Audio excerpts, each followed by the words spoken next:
ಓಂ ಶ್ರೀ ಗುರು ರಾಘವೇಂದ್ರಾಯ ನಮಃ. ಮಾಗಡಿ ರೋಡು ಕಡುಬಗೆರೆ ಕ್ರಾಸಲ್ಲಿರೋ ಕಾಮಧೇನು ಕ್ಷೇತ್ರಕ್ಕೆ ಇವತ್ತು ಬಂದಿದ್ದೀವಿ. ಬೆಳಿಗ್ಗೆ 8:30 ಸಂಜೆ 5:30ವರೆಗೂ ದೇವಸ್ಥಾನ ಓಪನ್ ಇರುತ್ತೆ. ಇದು 4ನೇ ಸಲ ನಾನು ಈ ದೇವಸ್ಥಾನಕ್ಕೆ ಬರ್ತಿರೋದು. ಪಾರ್ಕಿಂಗ್ ಮಾಡೋಕ್ಕೂ ಇಲ್ಲಿ ಜಾಗ ಇದೆ ನೋಡಿ. ಇಲ್ಲೇನೋ ಫೌಂಟೇನ್ ಏನೋ ಬರುತ್ತೆ ಅನ್ಸುತ್ತೆ, ಕನ್ಸ್ಟ್ರಕ್ಷನ್ ನಡೀತಿದೆ. ಕಾಮಧೇನು ಅಂದ್ರೆ ಗೋಮಾತಾ. ನೀವು ಇಲ್ಲಿ ನೋಡ್ತಿರ್ಬೋದು, ಹಸುಗಳನ್ನು ಹಾಕಿದ್ದಾರೆ. ದೇವಸ್ಥಾನದ ಒಂದು ಮಾಡೆಲ್ ಬೇರೆ ಇಟ್ಟಿದೆ.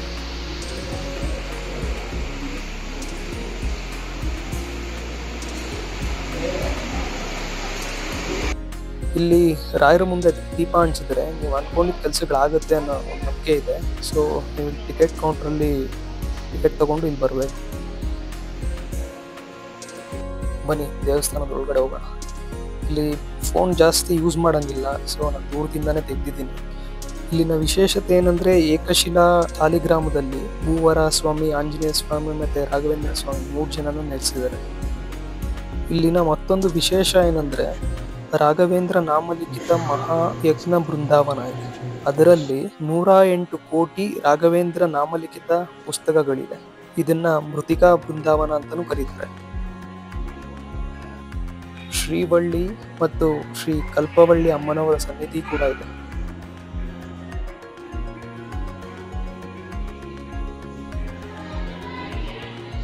ದೇವಸ್ಥಾನದಲ್ಲಿ ಒಂದು ಮಿನಿ ಸೂಪರ್ ಮಾರ್ಕೆಟ್ ಇದೆ ಅಂತಾನೂ ಹೇಳ್ಬೋದು. ಯಾಕೆಂದ್ರೆ ಇಲ್ಲಿ ಬುಕ್ ಸಿಗುತ್ತೆ, ಮತ್ತೆ ಮಕ್ಕಳಿಗೆ ಆಟ ಸಾಮಾನು ಸಿಗುತ್ತೆ, ಸ್ಪೆಷಲಿ ಹ್ಯಾಂಡ್ ಮೇಡ್ ಟಾಯ್ಸ್. ನಾನು ಶ್ರೀನಿವಾಸ ಕಲ್ಯಾಣ ಪುಸ್ತಕ ತಗೊಂಡೆ.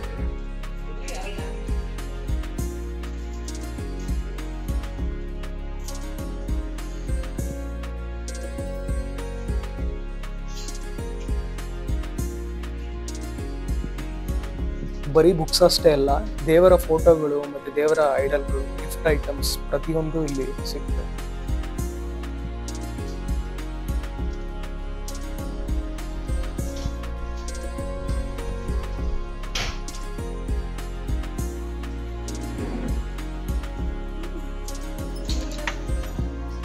ಹೈಜಿನಿಕ್ ಆಗಿದೆ. ಇಲ್ಲಿ ಸಿಗೋ ಸ್ನ್ಯಾಕ್ಸ್ ತುಂಬ ರೀಸನಬಲ್ ಪ್ರೈಸಲ್ಲೂ ಇದೆ. ನೀವು ಇಲ್ಲಿ ಪರ್ಚೇಸ್ ಮಾಡ್ಬೋದು.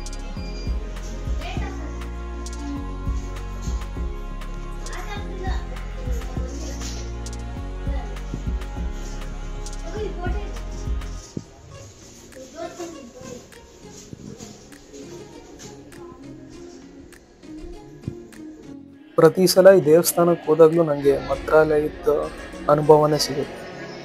ಸೊ ನೀವು ಒಂದ್ಸಲಿ ನಿಮ್ಮ ಫ್ಯಾಮಿಲಿನ ಕರ್ಕೊಂಡು ಇಲ್ಲಿ ವಿಸಿಟ್ ಮಾಡಿ. ಡೆಫಿನೆಟ್ಲಿ ನೀವು ಕೂಡ ಪಾಸಿಟಿವ್ ಎನರ್ಜಿ ಫೀಲ್ ಮಾಡ್ತೀರಾ.